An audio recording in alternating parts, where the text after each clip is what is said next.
ನಮಸ್ತೆ parents, viewers. ತುಂಬ ಸಕ್ಸಸ್ಫುಲ್ಲಾಗಿ AR/VR lab ಗ್ರಾಮಾಂತರದ ಲೆವೆಲಲ್ಲಿ ನಡೀತಾ ಇದೆ. 112 ಲ್ಯಾಬ್, 1120 ಲ್ಯಾಬಲ್ಲಿ ದಾವಣಗೆರೆಯಲ್ಲಿ 112 ಹೇಳಿದ್ವಿ. ಅದಕ್ಕೊಂಚೂರು ಬ್ರೇಕ್ ಹಾಕಿ 8ರಿಂದ 10 ಹಳ್ಳಿ ಮಾತ್ರ ಫೋಕಸ್ ಮಾಡ್ತಾ ಇದ್ದೀವಿ. ತುಂಬ ಚೆನ್ನಾಗಿರೋ ಕಾನ್ಸೆಪ್ಟು, ತುಂಬ ಚೆನ್ನಾಗಿದೆ, ಮಕ್ಳಿಗೆ ಹೆಲ್ಪ್ ಆಗುತ್ತೆ ಅಂತ ಶಿಕ್ಷಣ ತಜ್ಞರು ಹೇಳ್ತಾ ಇದ್ದಾರೆ, ಗೌರ್ಮೆಂಟ್ ಸ್ಕೂಲ್ ಟೀಚರ್ಸ್ ಹೇಳ್ತಾ ಇದ್ದಾರೆ, ಪ್ರಿನ್ಸಿಪಲ್ಸ್ ಹೇಳ್ತಾ ಇದ್ದಾರೆ, ಒಳ್ಳೆ ಮೂವ್ ಅಂತ ಹೇಳ್ತಾ ಇದ್ದಾರೆ. ಹಳ್ಳಿಲಿ ಈ ಥರ ಒಂದು ಸೆಲ್ಫ್ ಎಂಪ್ಲಾಯ್ಮೆಂಟ್, ಅದ್ರ ಜೊತೆಗೆ ಎಜುಕೇಷನ್ ಕೂಡ ಇದೆ, ತುಂಬ ಚೆನ್ನಾಗಿದೆ ಅಂತ ಹೇಳ್ತಾರೆ. ಆದರೂ ಕೂಡ ನಮ್ಮ ಭಾರತ ದೇಶದ ಪೇರೆಂಟ್ಸ್ ಮನಸ್ಸಲ್ಲಿ ಒಂದು ಭಯ, ಆತಂಕ. ಯಾವ ವಿಚಾರದಲ್ಲಿ? ಮಕ್ಕಳು ಎಜುಕೇಷನ್ ಅಂತ ಬಂದರೆ.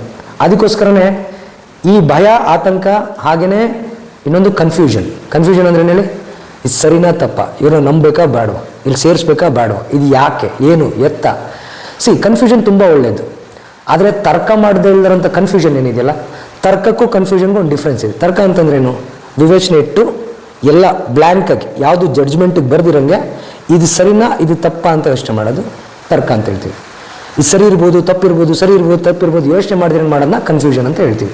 ಆ ಥರ ಕನ್ಫ್ಯೂಷನ್ಲಿರೋ ಎಲ್ಲ ಪೇರೆಂಟ್ಸಿಗೂ ನಮ್ಮ AR/VR ಲ್ಯಾಬ್ ಗ್ರಾಮಾಂತರದ ಲೆವೆಲಲ್ಲಿ ನಮ್ಮ ಏನು ವರ್ಕ್ ಫ್ರಮ್ ಹೋಮ್ ಎಂಪ್ಲಾಯೀಸ್ ಆಗಲಿ, ಟ್ರೈನರ್ಸ್ ಆಗಲಿ ಹೋಗಿ ಮಾತಾಡ್ತಾ ಇದ್ದಾರೆ. ಬಟ್ ಅವರಿಗೆ ಕನ್ಫ್ಯೂಷನಲ್ಲಿ ಕೆಲವು ಪೇರೆಂಟ್ಸು ಡಿಸಿಷನ್ ತೊಗೊಳಕ್ಕಾಗ್ತಿಲ್ಲ. ಅವ್ರ ಮನಸ್ಸೊಳಗಡೆ ಎಲ್ಲೋ ಇದೆ, ಇದು ತುಂಬ ಚೆನ್ನಾಗಿದೆ ಕಾನ್ಸೆಪ್ಟು, ನನ್ನ ಮಗುನ ಅಲ್ಲಿ ಸೇರಿಸ್ಬೇಕು, ಕಲಿಸ್ಬೇಕು ಅಂತ ಇದ್ದರೂ ಕೂಡ ಎಲ್ಲೋ ಒಂದು ಕನ್ಫ್ಯೂಷನ್ ಇದೆ. ಆ ಕನ್ಫ್ಯೂಷನ್ಗಳಿಗೆ ಕಾರಣಗಳೇನು, ಆ ಕನ್ಫ್ಯೂಷನ್ಗೆ ಕ್ಲಾರಿಟಿ ಕೊಡೋದಕ್ಕೆ ಈ ಪರ್ಟಿಕ್ಯುಲರ್ ವಿಡಿಯೋ ಮಾಡ್ತಾ ಇದ್ದೀನಿ. ಫಸ್ಟ್ ಆಫ್ ಆಲ್, ನಮ್ಮದು ಕೋರ್ಸಸ್ ಏನೇನು ಲಾಂಚ್ ಮಾಡಿದ್ದೀವಿ. Number 1, language classes, spoken English class ಅಂತ ಕರೀತಾರೆ. ಲ್ಯಾಂಗ್ವೇಜ್ ಕ್ಲಾಸಸ್ ಇದರಲ್ಲಿ ಏನೇನು ಹೇಳ್ಕೊಡ್ತೀವಿ? 3 ಭಾಷೆ, ಓದಲಿಕ್ಕೆ, ಬರೀಲಿಕ್ಕೆ, ಮಾತಾಡಲಿಕ್ಕೆ. ಕನ್ನಡ, ಹಿಂದಿ, ಇಂಗ್ಲೀಷ್. 3 ಭಾಷೆನ ಓದಲಿಕ್ಕೆ, ಬರೀಲಿಕ್ಕೆ, ಮಾತಾಡಲಿಕ್ಕೆ ಕಲಿಸ್ಕೊಡ್ತೀವಿ. 1 ವರ್ಷ ಟ್ರೈನಿಂಗ್ ಇರುತ್ತೆ. ಎಷ್ಟು ವರ್ಷ ಟ್ರೈನಿಂಗ್ ಇರುತ್ತೆ? 1 ವರ್ಷ. ವಾರಕ್ಕೆ 3 ಕ್ಲಾಸ್, ಹಂಗೆ ಟೋಟಲ್ 156 ಕ್ಲಾಸ್ ಇರುತ್ತೆ 1 ವರ್ಷದಲ್ಲಿ. ಅದ್ರ ಜೊತೆಗೆ 156 ರಿವಿಷನ್ ಇರುತ್ತೆ. ಟೋಟಲ್ ಮಕ್ಕಳು ಒಂದು 7,000 ಪದಗಳು, 3 ಭಾಷೆಯಲ್ಲಿ ಒಂದು 7,000 ಪದಗಳು, ಒಂದು 4,000 ಸೆಂಟೆನ್ಸ್ಗಳನ್ನ ಕಲಿತಾರೆ ನಮ್ಮ ಸ್ಪೋಕನ್ ಇಂಗ್ಲೀಷ್ ಅಥವಾ ಲ್ಯಾಂಗ್ವೇಜ್ ಕ್ಲಾಸಸಲ್ಲಿ. ಆದರೆ ಪೇರೆಂಟ್ಸ್ದು ವಾದ ಏನು? ಇದೆಲ್ಲ ನಮ್ಮ ಸ್ಕೂಲಲ್ಲಿ ಹೇಳ್ಕೊಡ್ಬೋದಾ? ಇದಕ್ಕೆ ಯಾಕೆ ನಾವು 3,000 ಕಟ್ಟಬೇಕು? ವರ್ಷಕ್ಕೆ ಚಾರ್ಜ್ ಮಾಡ್ತಾ ಇರೋದು 3,000 ಪ್ಲಸ್ GST. ಆನ್ಲೈನ್ ಕ್ಲಾಸಸ್ ಬಂದರೆ 1,500 ಪ್ಲಸ್ GST. ನೋಟ್ ಮಾಡ್ಕೊಳ್ಳಿ. ಮತ್ತೆ ಆಫ್ಲೈನ್ ಕ್ಲಾಸಸ್ ನಮ್ದು AR/VR ಲ್ಯಾಬ್ ಎಲ್ಲೆಲ್ಲಿದೆ ಹಳ್ಳಿಗಳಲ್ಲಿ, ಅಲ್ಲಿ ಬಂದರೆ ವರ್ಷಕ್ಕೆ 3,000 ಪ್ಲಸ್ GST. ಆಫ್ಲೈನ್ ಕ್ಲಾಸಸ್ಗೆ ಬಂದರೆ 1,500 ಪ್ಲಸ್ GST. ಆಫ್ಲೈನ್ ಕ್ಲಾಸಸ್ಗೆ ಎಲ್ಲರಿಗೂ ಸೇರಿಸ್ಕೊಳಲ್ಲ. ಮಿನಿಮಮ್ 7ನೇ ತರಗತಿಯಿಂದ 7, 8, 9, 10 ಆ ತರಗತಿ ಇರಬೇಕು. ಈ ಅದರ್ ಆಫ್ಲೈನ್ ಕ್ಲಾಸಸ್ಗೆ 1ನೇ ಕ್ಲಾಸಿಂದ ಮಕ್ಕಳು ಬರ್ಬೋದು. ಎಷ್ಟನೇ ಕ್ಲಾಸಿಂದ? 1ನೇ ಕ್ಲಾಸಿಂದ ಡಿಗ್ರಿ ಓದೋರು ಕೂಡ ಬರ್ಬೋದು. ಯಾಕಂದರೆ ಈಗಿನ ಕಾಲದಲ್ಲಿ 90% ಗ್ರಾಮಾಂತರ ಲೆವೆಲಲ್ಲಿ ಡಿಗ್ರಿ ಹುಡುಗರಿಗೂ ಕೂಡ ಸ್ಪಷ್ಟವಾಗಿ ಕನ್ನಡ, ಹಿಂದಿ, ಇಂಗ್ಲೀಷ್ ಬರ್ದಿರೋದು ನಮ್ಮ ಸರ್ವೆ ಮುಖಾಂತರ ಗೊತ್ತಾಗಿದೆ. ಇದ್ರ ಜೊತೆಗೆ ಇನ್ನೊಂದು ಏನು ಹೇಳ್ಕೊಡ್ತಾ ಇದ್ದೀವಿ? ಅಬಾಕಸ್ ಅಥವಾ ವೇದಿಕ್ ಮ್ಯಾಥಮೆಟಿಕ್ಸ್. ಇದ್ರ ಬಗ್ಗೆ ಎಷ್ಟು ಹೇಳಿದ್ರು ಸಾಕಾಗಲ್ಲ. Abacus and Vedic mathematics 2 classes ಇರ್ತವೆ ಬೇರೆ ಬೇರೆ. ಅಬಾಕಸ್ ಅಥವಾ ವೇದಿಕ್ ಮ್ಯಾಥಮೆಟಿಕ್ಸ್ 1ನೇ ಕ್ಲಾಸಿಂದ ಯಾರು ಬೇಕಾದ್ರೂ ಕಲಿಯುವಂಥದ್ದು ಅಬಾಕಸ್ಸು. 6ನೇ ಕ್ಲಾಸಿಂದ ಮೇಲ್ಗಡೆ ಕಲಿಯೋದು ವೇದಿಕ್ ಮ್ಯಾಥಮೆಟಿಕ್ಸು. ಇದಕ್ಕೂ ಅಷ್ಟೇ, ಇದಾದರೂ ಸರಿ same price 3,000 plus GST. Offline ಕ್ಲಾಸ್ಗೆ, ಆನ್ಲೈನ್ ಕ್ಲಾಸ್ 1,500 ಪ್ಲಸ್ GST. ಈಗ ಈ ಕ್ಲಾಸ್ಗಳಿಂದ ಏನೇನು ಲಾಭ, ಏನೇನು ಪ್ರಯೋಜನ ಅಂತ ನಿಮಗೆ ಗೊತ್ತಿಲ್ಲ ಅಂತಂದರೆ ಯಾರಾದರೂ ಗೊತ್ತಿರೋರನ್ನ ಕೇಳಿ, ಇಲ್ಲ ನಮ್ಮ ಟ್ರೈನರ್ಸ್ಗಳಿರ್ತಾರೆ ಅಥವಾ ನಮ್ಮ ವರ್ಕ್ ಫ್ರಮ್ ಹೋಮ್ ಎಂಪ್ಲಾಯೀಸ್ ಇರ್ತಾರೆ, ಅವ್ರನ್ನ ಕೇಳಿ. ಆದರೂ ಕೂಡ ನಾನು ನಿಮ್ಗೆ ಹೇಳ್ತೀನಿ, ಮ್ಯಾಥ್ಸ್ ಫೋಬಿಯಾ ಅಂತ ಹೇಳ್ತೀವಿ. ಅಂದರೆ ನಮ್ಮ ಬ್ರೈನಲ್ಲಿ ಮ್ಯಾಥ್ಸ್ ಕಲೀಲಿಕ್ಕೆ, ಲ್ಯಾಂಗ್ವೇಜ್ ಕಲೀಲಿಕ್ಕೆ ಅಂತ ಡಿಫ್ರೆಂಟ್ ಡಿಪಾರ್ಟ್ಮೆಂಟ್ಗಳಿರ್ತವೆ. ಅಂದರೆ ಸೆಲ್ಗಳು ಡಿಸೈನ್ ಮಾಡಿರ್ತಾರೆ ದೇವರು. ಈಗ ಅದನ್ನು ಆಕ್ಟಿವೇಟ್ ಮಾಡಲಿಕ್ಕೆ ಇದು ಯೂಸ್ ಆಗುತ್ತೆ. ಫಾಸ್ಟ್ ಕ್ಯಾಲ್ಕುಲೇಷನ್, ಕಾಂಪಿಟೇಟಿವ್ ಎಕ್ಸಾಮ್ಸ್ಗೆ ಯೂಸ್ ಆಗುತ್ತೆ ಅಂತ ಇದು ಬೆನಿಫಿಟ್ ಇದೆ. ಓಕೆನಾ? ಸೊ ಇದ್ರ ಜೊತೆಗೆ ಇನ್ನು UPSC ಫೌಂಡೇಶನ್ ಮತ್ತು AR/VR ಲ್ಯಾಬ್, UPSC ಫೌಂಡೇಶನ್ ಮತ್ತು AR/VR ಲ್ಯಾಬ್, ಅದು PCMB physics, chemistry, maths, biology ಹೇಳ್ಕೊಡ್ಲಿಕ್ಕೆ ಈ 5 ಕೋರ್ಸ್ಗಳು ಲಾಂಚ್ ಮಾಡಿದ್ದೀವಿ. ಈಗ ಈ 5 ಕೋರ್ಸ್ಗಳು ತುಂಬ ಚೆನ್ನಾಗಿದ್ದಾವೆ. ಕಲೀಲೇಬೇಕು ಅನ್ನೋದು ಯಾಕೆ ಎತ್ತ ಅನ್ನೋದಕ್ಕೆ ನೀವೇನು ಮಾಡಬೇಕು ಅಂದರೆ, ಏನು ಮಾಡಬೇಡಿ, ನಿಮ್ಮ ಮಗು ಹತ್ರ ಕೂತ್ಕೊಳ್ಳಿ.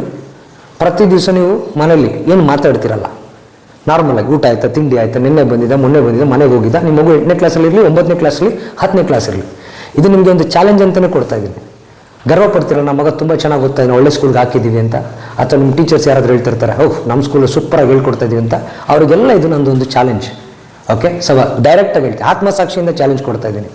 ನಿಮ್ಮ ಮಕ್ಕಳನ್ನ ಕೂರಿಸ್ಬಿಟ್ಟು 3 ಭಾಷೆಯಲ್ಲಿ, ಏನು ಹೇಳಿ, 3 ಭಾಷೆಯಲ್ಲಿ ನಿಮ್ಮ ಮನೇಲಿ ಬೆಳಗಿಂದ ಸಂಜೆವರೆಗೂ ಏನೇನು ನಡೀತು ಅದರದ್ದು ಒಂದು 20 ಸೆಂಟೆನ್ಸು ಅಥವಾ ಒಂದು ಸನ್ನಿವೇಶದ ಪ್ಯಾರಾಗ್ರಾಫ್ನ ಕನ್ನಡದಲ್ಲಿ, ಹಿಂದಿಲಿ, ಇಂಗ್ಲೀಷಲ್ಲಿ ಕ್ಲೀನಾಗಿ ಮಿಸ್ಟೇಕ್ ಇಲ್ಲದಂಗೆ ಬರೆಸ್ಬಿಟ್ಟು ಸಬ್ಮಿಟ್ ಮಾಡಿದ್ರೆ ಅದನ್ನು ನಮ್ಮ ಯಾರಾದರೂ work from home work submit ಮಾಡಿದ್ರೆ ಅವರಿಗೆ 5,000 ರೂಪೀಸ್ ಕ್ಯಾಶ್ ಪ್ರೈಸ್ ಕೊಡ್ತೀನಿ. ಎಷ್ಟು ಕೊಡ್ತೀನಿ?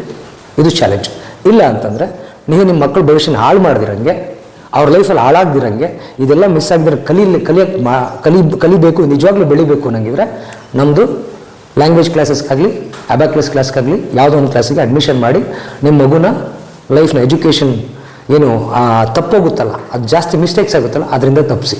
ಮತ್ತೆ ಹೇಳ್ತಾ ಇದ್ದೀನಿ, ನಿಮ್ಮ ಮನೇಲಿ 10ನೇ ಕ್ಲಾಸ್ ಮಗು ಇರಲಿ, 9ನೇ ಕ್ಲಾಸ್ ಮಗು ಇರಲಿ, 8ನೇ ಕ್ಲಾಸ್ ಮಗು ಇರಲಿ, ನಮ್ಮ ಎಲ್ಲೆಲ್ಲಿ ಯಾರು ಲ್ಯಾಬ್ ಇದೆ ಅಲ್ಲಿ ಯಾರಾದರೂ ನಿಮ್ಮ ಮನೇಲಿ ನಿಜವಾಗ್ಲೂ ನೀವು ಒಳ್ಳೆ ಎಜುಕೇಷನ್ ಕೊಡ್ತಾ ಇದ್ದೀವಿ, ನಿಮ್ಮ ಮಗು ಅದ್ಭುತವಾದ ಸ್ಕೂಲ್ಗೆ ಹೋಗ್ತಾ ಇದೆ, ಅಲ್ಲಿರೋ ಟೀಚರ್ಸ್ ಎಲ್ಲ ಸೂಪರಾಗಿ ಹೇಳ್ಕೊಡ್ತಿದ್ದಾರೆ ಅಂತ ನಂಬಿಕೆ ಧೈರ್ಯ ಎರಡೂ ಇದ್ದರೆ, ಇಲ್ಲ ನಮ್ಮ ಮಗುಗೆ ಏನೂ ಅವಶ್ಯಕತೆ ಇಲ್ಲ ಅಂದ್ಕೊಂಡವ್ರಿದ್ರೆ ಏನು ಮಾಡಬೇಕು? ನಿಮ್ಮ ಮನೆಯಲ್ಲಿ ನಡೆದಂಥ ಒಂದು ಸನ್ನಿವೇಶ, ಆವತ್ತಿನ ಡೇ ಆ ಮಗು ಲೈಫಲ್ಲಿ ನಡೆದ ಒಂದು ಸನ್ನಿವೇಶನ ಕನ್ನಡದಲ್ಲಿ, ಇಂಗ್ಲೀಷಲ್ಲಿ, ಹಿಂದಿಲಿ ಮಿಸ್ಟೇಕ್ ಮಾಡ್ದಿರಂಗೆ ಬರೆಸಿ, ಗ್ರಾಮ್ಯಾಟಿಕಲ್ ಮಿಸ್ಟೇಕ್ ಇಲ್ದಿರಂಗೆ ಕ್ಲೀನಾಗಿ ಬರೆಸಿ ಕಳಿಸಿದ್ರೆ ಎಷ್ಟು ಕೊಡ್ತೀನಿ? 5,000 ರೂಪೀಸ್ ಕ್ಯಾಶ್ ಪ್ರೈಸ್ ನಿಮಗೆ ಅವರೇ ಕೊಡ್ತಾರೆ, ವರ್ಕ್ ಫ್ರಮ್ ಹೋಮ್ ಅವರೇ ಕೊಡ್ತಾರೆ. ಅವಾಗೇನು ನಾವು ಸೋತಿದ್ದೀವಿ ಅಂತ, ಅದಕ್ಕೆ ನಿಮಗೆ ರಿವಾರ್ಡ್. ಇಲ್ಲ ಅಂತಂದರೆ ನೀವೇನು ಮಾಡಬೇಕು ಅಂತ ನೀವು ಯೋಚನೆ ಮಾಡಿ. ಸೊ ನಂಬರ್ 1, ಇಷ್ಟು ಹೇಳಿದ್ಮೇಲೂ ಅವ್ರ ಸ್ಟೋರಿ ಅವ್ರಿಗಿರುತ್ತೆ. ಮಕ್ಕಳು ಬ್ಯುಸಿಯಾಗಿದ್ದಾರೆ, ಹೌದು ಮಕ್ಕಳು ಬ್ಯುಸಿಯಾಗಿದ್ದಾರೆ. ಯಾಕೆ ಬ್ಯುಸಿಯಾಗಿದ್ದಾರೆ? ಅವರು 1 ಗಂಟೆಗೆ ಮಾಡಬೇಕಾಗಿರೋ ಕೆಲಸನ 10 ಗಂಟೆ ಮಾಡಿಸ್ತಾ ಇದ್ದಾರೆ, ಅದಕ್ಕೆ ಬ್ಯುಸಿಯಾಗಿದ್ದಾರೆ. ನಮ್ಮ ಕ್ಲಾಸಸ್ಗೆ ಬರೋದ್ರಿಂದ ಅವರು 4 ಗಂಟೆಲಿ ಏನು ಕಲಿಬೇಕು ಅದನ್ನು ಒಂದೇ 1 ಗಂಟೆಲಿ ಕಲಿಯೋಂಥ ಎಬಿಲಿಟಿನ ನಾವು ಅವ್ರಿಗೆ ಡೆವಲಪ್ ಮಾಡಿಕೊಡ್ತೀವಿ. ಎರಡನೇದು, ಆಲ್ರೆಡಿ ಸ್ಕೂಲಲ್ಲಿ ಕಲಿತಿದ್ದಾರೆ, ಅದಕ್ಕೆ ಆಲ್ರೆಡಿ ಚಾಲೆಂಜ್ ಕೊಟ್ಬಿಟ್ಟಿದ್ದೀನಿ ನಾನು ಡೆಫಿನೆಟಾಗಿ ಹೇಳ್ತೀನಿ. ಇದು ಬೇಕಾದ್ರೆ ಸ್ಕೂಲ್ ಪ್ರಿನ್ಸಿಪಾಲ್ಗಳು ಕಳಿಸಿ, ಅವ್ರಿಗೆ ಅಷ್ಟು ಧೈರ್ಯ ಇದ್ದರೆ ನಿಜವಾಗ್ಲೂ ಅವ್ರು ಸ್ಕೂಲಲ್ಲಿ ಓದ್ತಾರೆ ಎಲ್ಲ ಮಕ್ಕಳ ಕೈಲಿ ಇದೊಂದು ಆ್ಯಕ್ಟಿವಿಟಿ ಮಾಡಿಸ್ಬಿಟ್ಟು ಪರ್ಟಿಕ್ಯುಲರ್ ಕೊಡೋಕ್ಕೆ ಹೇಳಿ. ಬರ್ಕೊಟ್ಟು ಕಾಪಿ ಹೊಡಿಸಿ ಬ್ಯಾಟ್ ಮಾಡಿಸ್ಬೋದು, ಬಟ್ ಕ್ರಾಸ್ ಚೆಕ್ ಅಂತೂ ಮಾಡೇ ಮಾಡ್ತೀನಲ್ಲ, ಅದ್ರ ವಿಷಯ ಅವ್ರಿಗೆ ನೆನಪಿರಲಿ. ಎರಡನೇದು, ಮೂರನೇದು, ನೋ ಮನಿ. ಹೌದು, ಯಾರ ಹತ್ರನೂ ದುಡ್ಡಿರಲ್ಲ, ಆದರೂ ನಾವೆಲ್ಲ ಮಾಡ್ತೀವಿ. ಈ ಪ್ರಪಂಚದಲ್ಲಿ ಯಾರ ಹತ್ರನೂ ದುಡ್ಡಿಲ್ಲ, ನನ್ನ ಹತ್ರನೂ ದುಡ್ಡಿಲ್ಲ. ಇಷ್ಟು ದೊಡ್ಡ ಪ್ರಾಜೆಕ್ಟ್ ಮಾಡಬೇಕು ಅಂದರೆ ನನ್ನ ಹತ್ರನೂ ದುಡ್ಡಿಲ್ಲ. ಮಾಡಬೇಕು ಅಂತ ಸಂಕಲ್ಪ ಇದ್ದರೆ, ನನ್ನ ಮಗುನ ನನ್ನ ಭವಿಷ್ಯ ಚೆನ್ನಾಗಿ ರೂಪಿಸ್ಬೇಕು ಅಂತ ಇದ್ದರೆ, ನಾಳೆ ಅವ್ನು ಈ ಪ್ರಪಂಚದಲ್ಲಿ ಕಷ್ಟಪಡಬಾರ್ದು ಅಂತ ಇದ್ದರೆ ಏನೋ ಒಂದು ಮಾಡಬೇಕು. ಅದಕ್ಕೆ ಇಂಗ್ಲೀಷಲ್ಲಿ ಒಂದು ಗಾದೆ ಹೇಳ್ತಾರೆ, ಬೈ ಬೇಕ್ ಬಾರೋ ಸ್ಟೀಲ್ ಅಂತ. ಅಂದರೆ ಏನು ಹೇಳಿ? ಯಾರ ಹತ್ರ ದೀಸ್ಕೋ, ಬೇಡು, ಇಲ್ಲ ಕದಿ, ಇಲ್ಲಾಂದರೆ ಸಾಲ ಮಾಡು ಅಂತ ಹೇಳ್ತಾರೆ. ಅಷ್ಟೊಂದೆಲ್ಲ ಬೇಕಾಗಿಲ್ಲ, ಯಾಕಂದ್ರೆ ನಮ್ಮ ಫೀಸನ್ನು ಲಕ್ಷಾಂತರ ರೂಪಾಯಿ, ಬೇರೆ ಸ್ಕೂಲ್ ಇರ್ತಾರೆ, ಬೇರೆ ಅಕಾಡೆಮಿಗಳು ಇರ್ತಾರೆ, ಲಕ್ಷಾಂತರ ರೂಪಾಯಿ ತೊಗೊಂತಲ್ಲ, ವರ್ಷಕ್ಕೆ ತೊಗೊತಾರೋದು 3,000 ಪ್ಲಸ್ GST ಅಷ್ಟೇ. ತಿಂಗಳಿಗೆ ಲೆಕ್ಕ ಹಾಕೊಂಡ್ರೆ 250 ರೂಪಾಯಿ, ದಿವಸಕ್ಕೆ ಲೆಕ್ಕ ಹಾಕೊಂಡ್ರೆ 10,000 ರೂಪಾಯಿ. ಕ್ಲಿಯರ್? ದೆನ್ ಫಾರ್ ಅವೇ, ತುಂಬ ದೂರ ಇದೆ ರೀ, ನಿಜವಾಗ್ಲೂ ಹೇಳ್ತಾ ಇದ್ದೀನಿ. ನಮ್ಮ ವರ್ಕ್ ಫ್ರಮ್ ಹೋಮು AR ಲ್ಯಾಬಿಂದ ನಮ್ಮ ಹಳ್ಳಿಯವರು ಏನು ಕೆಲಸ ಮಾಡ್ತಾರೆ, ಅವ್ರು 5 ಕಿಲೋಮೀಟ್ರಲ್ಲಿ 3 ಕಿಲೋಮೀಟ್ರ್ ಒಳಗಡೆ ಮಾಡೋದು. ನೀವೇ ಹೇಳ್ತೀರಾ, ಆಗಿನ ಕಾಲದಲ್ಲಿ 10 ಕಿಲೋಮೀಟ್ರ್ ನಡ್ಕೊಂಡೋಗಿ ಬೀದಿ ದೀಪದ ಕೆಳಗಡೆ ಬೆಳೆದ್ರು ಯಾರು? ಅಬ್ದುಲ್ ಕಲಾಂ ಅವರು ಇರೋ ಅಂತ ಹೇಳ್ತಾರೆ. ಇವಾಗ ನೀವೇ ದೂರ ಅಂತಂದರೆ ನಿಮ್ಮ ಮಕ್ಕಳಿಗೆ ಏನು ರೋಲ್ ಎಕ್ಸಾಂಪಲ್ ಏನು ಸೆಟ್ ಮಾಡ್ತಾ ಇದ್ದಾರೆ ನೀವು ಈ ಕ್ವಶನ್ ನಿಮ್ಮನ್ನು ನೀವು ಕೇಳ್ಕೊಳ್ಳಿ. ಇದನ್ನೇನೋ ಯಾರೋ ನಿಮ್ಗೆ ಏನೋ ಹೇಳ್ತಾ ಇದ್ದಾರೆ ಅಂತಲ್ಲ, ಕನ್ನಡಿ ಮುಂದೆ ನಿಂತ್ಕೊಂಡು ನೀವು ನಿಮಗೆ ಹಾಕ್ಕೊಳ್ತಾರೆ ಕ್ವಶನ್ ಅಂತ ತಿಳ್ಕೊಳ್ಳಿ, ಆವಾಗ ನಿಮಗೊಂದು ಕ್ಲಾರಿಟಿ ಸಿಗುತ್ತೆ. ವಿ ವಿಲ್ ಓನ್ಲಿ ಟೀಚ್, ನಾವೇ ಹೇಳ್ಕೊಡ್ತೀವಿ. ಒಳ್ಳೇದು, ತುಂಬ ಒಳ್ಳೇದು, ಹೇಳ್ಕೊಡಿ. ಎಲ್ಲಿ ಹೇಳ್ಕೊಡ್ತಿದ್ದೀರಾ? ಏನು ಹೇಳ್ಕೊಡ್ತಿದ್ದೀರಾ? ದಯವಿಟ್ಟು ನೀವೇ ಚೆನ್ನಾಗಿ ಹೇಳ್ಕೊಡ್ತೀರಿ ಅಂತ ಹೆಂಗಿದ್ರೆ ಹೇಳಿ, ನಾವೇ ಇನ್ನೊಂದು 10 ಮಕ್ಕಳು ನಿಮ್ಮ ಹತ್ರ ಕಳಿಸ್ಕೊಡ್ತೀವಿ, ಫೀಸ್ ಕೂಡ ಕೊಡ್ತೀವಿ. ದಯವಿಟ್ಟು ಅವ್ರಿಗೊಂದು ಸ್ವಲ್ಪ ಹೇಳ್ಕೊಡಿ. ಬಟ್ ಏನು ಹೇಳ್ಕೊಡ್ತೀರಾ ಕ್ಲಾರಿಟಿ ಇಡಿ. ಯಾಕಂದರೆ ನೀವು ಯಾವುದೋ ಒಂದು ವಿಷಯನ ತಲೆಯಲ್ಲಿ ಇಟ್ಕೊಂಡು, ನಿಮ್ಮ ಹಳ್ಳಿಲಿರೋರು, ನಿಮ್ಮ ಪಕ್ಕದಲ್ಲಿರೋರು ಏನೋ ಅವ್ರ ಸ್ವಾರ್ಥಕ್ಕೋಸ್ಕರ ಮಾಡ್ತಾಯಿದ್ರೆ ಅಂತ ತಲೆಯಲ್ಲಿ ಇಟ್ಕೊಂಡು ನಿಮ್ಮ ಮಕ್ಕಳನ್ನ ಅಲ್ಲಿಗೆ ಕಳಿಸಲ್ಲ, ಎಲ್ಲಿ ಕಳಿಸಲ್ಲ ಅಂದ್ಕೊಂಡ್ರೆ ಅದಕ್ಕಿಂತ ಮೂರ್ಖತನ ಬೇರೆ ಯಾವುದೂ ಇಲ್ಲ. ಅದರಿಂದ ನಿಮ್ಗೇನು ಲಾಸ್ ಆಗುತ್ತೋ ಇಲ್ಲೋ ಗೊತ್ತಿಲ್ಲ.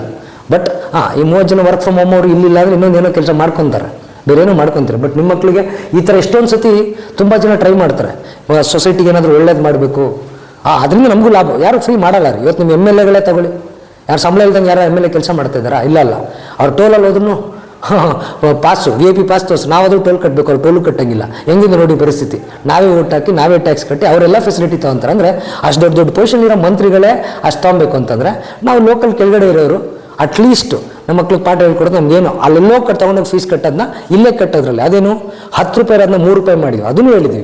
ಕಟ್ಟಿ ಕರೆಕ್ಟಾಗಿ 1 ವರ್ಷ ಮಕ್ಳು ಕಲ್ತ್ರೆ ನಮ್ಮ ವಿಶ್ವಗ್ರ ಫೌಂಡೇಶನ್ ಕಡೆಯಿಂದ ಸ್ಕಾಲರ್ಶಿಪ್ ರೂಪದಲ್ಲಿ ಅದನ್ನು ವಾಪಸ್ ಕೊಡ್ತೀವಿ ಅಂತ ಹೇಳಿದ ಮೇಲೂ ಕೂಡ ನೀವು ಆ ಥರ ಯೋಚನೆ ಮಾಡ್ತಾ ಇದ್ರೆ ಡೆಫಿನೆಟಾಗಿ it is called as an ego. ಇಲ್ಲಾಂದರೆ ಅವ್ರ ಮೇಲೆ ಪರ್ಸನಲ್ ದ್ವೇಷ ಇರಬೇಕು. ದ್ವೇಷ ಒಂದು ಕಡೆ ಇರಲಿ, ಎಜುಕೇಷನ್ ಒಂದು ಕಡೆ ಇರಲಿ, ಎರಡು ಬೇರೆ ಬೇರೆಯಿಂದ ನೋಡಿ ಅವಾಗ ನಿಮ್ಮೊಂದು ಕ್ಲಾರಿಟಿ ಬರುತ್ತೆ. ನೆಕ್ಸ್ಟ್ ಕಮ್ಸ್ ವೈಶುದ ಅದೇ ಹೇಳಿಲ್ಲ, ನಾವು ಯಾಕೆ ಇವ್ರಿಗೆ ಹೆಲ್ಪ್ ಮಾಡಬೇಕು? ಇವ್ರಿಗೆ ಏನು ಹೆಲ್ಪ್ ಮಾಡೋದು ಬೇಕಾಗಿಲ್ಲ ರೀ. ನಾನು ನಿಜ ಹೇಳ್ತೀನಿ, ನಮ್ಮ ವರ್ಕ್ ಫ್ರಮ್ ಹೋಮ್ ಎಂಪ್ಲಾಯ್ಸ್ ಯಾರು 30 ಜನ ಏನು ಹಳ್ಳಿಲಿ ಇದ್ದಾರಲ್ಲ, ಅವ್ರಿಗೊಂದು ಪ್ರಾಮಿಸ್ ಕೊಟ್ಟಿದ್ದೀನಿ ನಾನು. ಪ್ರಾಜೆಕ್ಟ್ ನಂಬರ್ 1 AR ಲ್ಯಾಬು ಇದೆಲ್ಲ ಹೇಳ್ಕೊಡಿ ಅಂತೇಳಿ. ಈ ಫೇಲ್ ಆಯಿತಾ? ಪ್ರಾಜೆಕ್ಟ್ ನಂಬರ್ 2 ಆಲ್ರೆಡಿ ಕೊಟ್ಟಿದ್ದೀನಿ. ಆ ಥರ ಒಂದು 112 ಪ್ರಾಜೆಕ್ಟ್ ಇದೆ ನನಗೆ. ಕೊಟ್ಟವ್ರು ಹೆಂಗೋ ಒಂದು ವರ್ಕ್ ಫ್ರಮ್ ಹೋಮ್ ಮಾಡ್ಕೊಂಡು ಹೋಗ್ತಾರೆ. ಇವತ್ತೇನು ಎಜುಕೇಷನ್ ಮಾಡ್ತಿದ್ದಾರೆ ನಮ್ಮ ಸಂದೀಪ್ ಗುರುಜಿ ಹಿಂದೂ ರಾಷ್ಟ್ರ ಸೇನೆ ಅವರು ಅದೇ ಹೇಳ್ತಿದ್ರು, ಇವ್ರು ಬೇರೆನೂ ಮಾಡ್ತಿಲ್ಲ, ಬರೀ ಎಜುಕೇಷನ್ ಮಾಡ್ತಾರೆ. ಇವತ್ತು ನೀವು ಎಜುಕೇಷನ್ ಒಪ್ಕೊಂಡಿಲ್ಲ ಅಂದರೆ ಅವ್ರಿಗೆ ಬೇರೆ ಬೇರೆ ಬಿಸ್ನೆಸ್ ಹೇಳ್ಕೊಡ್ತೀನಿ, ತುಂಬ ಇದ್ದಾವೆ ಬಿಸ್ನೆಸ್ಸು. ಬಟ್ ಏನಂತಂದರೆ ಎಜುಕೇಷನ್ನ ಫಸ್ಟು ಫ್ರೀ ಮಾಡೋಂಥ ಉದ್ದೇಶದಲ್ಲಿ ಅವ್ರು ಮಾಡ್ತಾಯಿದ್ದಾರೆ. ನೀವು ಅವ್ರಿಗೆ ರೆಸ್ಪೆಕ್ಟ್ ಮಾಡಿಲ್ಲ ಅಂದ್ರೆ ಪರವಾಗಿಲ್ಲ, ದಯವಿಟ್ಟು ಇನ್ಸಲ್ಟ್ ಮಾಡಬೇಡಿ. ಇದು ನನ್ನ ಕಳಕಳಿಯ ವಿನಂತಿ ಅಂತ ತಗೊಳ್ಳಿ ಪೇರೆಂಟ್ಸಿಗೆ, ಯಾರಾದರೂ ನೋಡ್ತಿರೋರಿಗೆ. ಸೊ ಇದನ್ನು ನಾನು ಸರಿನಾ ತಪ್ಪಾ ಅಂತ ಮತ್ತೆ ಕಮೆಂಟಲ್ಲಿ ಹಾಕಿ, ತರ್ಕ ಮಾಡಿ, ಸುಮ್ಮನೆ ಕನ್ಫ್ಯೂಸ್ ಆಗಿ ಏನೇನೋ ಡಿಸಿಷನ್ಗೆ ಬರಬೇಡಿ, ಓಕೆನಾ? ಸೊ ಇದಿರುತ್ತೆ. ಸೊ ಪ್ರತಿ ಒಂದು ಸತಿನೂ ಅಷ್ಟೇ, ನಿಮ್ಮ ಲೈಫಲ್ಲಿ ಬೆಳಿಗ್ಗೆ ಎದ್ದಾಗ ಯಾವುದನ್ನು ಡಿಸಿಷನ್ ತೊಗೊಬೇಕಂದ್ರೆ ನೀವು ಇವಾಗ ಮಾಡ್ತಾ ಇರೋದು ಕರೆಕ್ಟು. ನಮ್ಮದು ವಿಶ್ವಗ್ರಾಜು ಸೊಲ್ಯೂಷನ್ಸು AR VR ಲ್ಯಾಬಿಗೆ ಸೇರಿಸ್ಬೇಕಾ, ಸ್ಪೋಕನ್ ಇಂಗ್ಲೀಷ್ ಕ್ಲಾಸಿಗೆ ಸೇರಿಸ್ಬೇಕಾ ಅಂತ ಯೋಚನೆ ಮಾಡ್ತಾರೆ, ಸರಿ. ಬಟ್ ನಂದೊಂದು ಕ್ವೆಶನ್ ಇದೆ ನಿಮಗೆ. ನಿಮ್ಮ ಜೀವನದಲ್ಲಿ ಪ್ರತಿ ದಿವಸ ನೀವಿರೋ ಪ್ರತಿ ಹೆಜ್ಜೆನು ನೀವು ಇದೇ ಥರ ಯೋಚನೆ ಮಾಡಿ ಇಟ್ಟಿದ್ದೀರಾ, ಇಲ್ಲ ಸುಮ್ಮನೆ ಇಟ್ಟಿದ್ರೆ ಯೋಚನೆ ಮಾಡಿ. ಸುಮ್ಮನೆ ಇಟ್ಟಿರ್ತೀರ 90% ಸುಮ್ಮನೆ ಇಟ್ಟಿರ್ತೀರ. ಈ ವಿಚಾರದಲ್ಲಿ ಯಾಕೆ ಯೋಚನೆ ಮಾಡಿರ್ತಿಲ್ಲ? ಈಗೂ ಅಷ್ಟೇ, ಯಾರೋ ಜಾಯಿನ್ ಮಾಡಿಸ್ತಿಲ್ಲ, ಯಾರು ಇದನ್ನು ನೆಗ್ಲೆಕ್ಟ್ ಮಾಡ್ತಾ ಇದ್ದೀರಾ, ನಿಜವಾಗ್ಲೂ ಹೇಳ್ತೇನೆ, ಯೋಚನೆ ಮಾಡಿದ್ರೆ ನೀವು ರಾಂಗ್ ಡಿಸಿಷನ್ ತೊಗೊತಾ ಇದ್ದೀರಾ ಅಂತ ನಾನು ಕ್ಲೀನಾಗಿ ಹೇಳ್ತೀನಿ.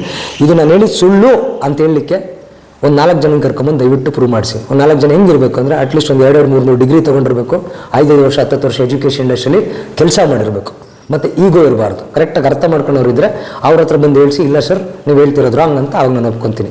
ಈ ವಿಡಿಯೋ ನಾನೇನೋ ಕೋಪದಲ್ಲೋ ಏನೋ ನಿಮ್ಗೆ ಇನ್ಸಲ್ಟ್ ಮಾಡಬೇಕು, ಇಲ್ಲ ಅಡ್ಮಿಷನ್ ಜಾಸ್ತಿ ಮಾಡಬೇಕು ಅಂತ ನಾನು ಆಗ್ತಿಲ್ಲ. ಸೊ ಏನೆಲ್ಲ ಇರ್ಬೋದು ಅಂತ ನಿಮಗೂ ಗೊತ್ತಾಗಲಿ, ಯಾವುದೊಂದು ಕೂಲ್ ಆ್ಯಟಿಟ್ಯೂಡಲ್ಲಿ ನೀವು ಯೋಚನೆ ಮಾಡ್ತೀರಾ, ಹಾಗೆಯೇ ನಾವೇನೋ ತಪ್ಪು ಮಾಡ್ತಾರೆ ನಮಗೂ ಗೊತ್ತಾಗಲಿ ಅನ್ನೋ ಒಂದು ವಿಚಾರಕ್ಕೋಸ್ಕರ ಈ ವಿಡಿಯೋ ಮಾಡಿದ್ದೀನಿ. ಫುಲ್ ವಿಡಿಯೋ ನೋಡಿದರೆ ಥ್ಯಾಂಕ್ ಯು ವೆರಿ ಮಚ್. ಇನ್ನೊಂದು 4 ಜನಕ್ಕೆ ಫಾರ್ವರ್ಡ್ ಮಾಡಿ, ಲೈಕ್ ಮಾಡಿ, ಶೇರ್ ಮಾಡಿ, ನಮ್ಮ ಚಾನಲ್ನ ಸಬ್ಸ್ಕ್ರೈಬ್ ಮಾಡಿ. ಜೈ ಹಿಂದ್, ಜೈ ಕರ್ನಾಟಕ, ಜೈ ವಿಶ್ವ.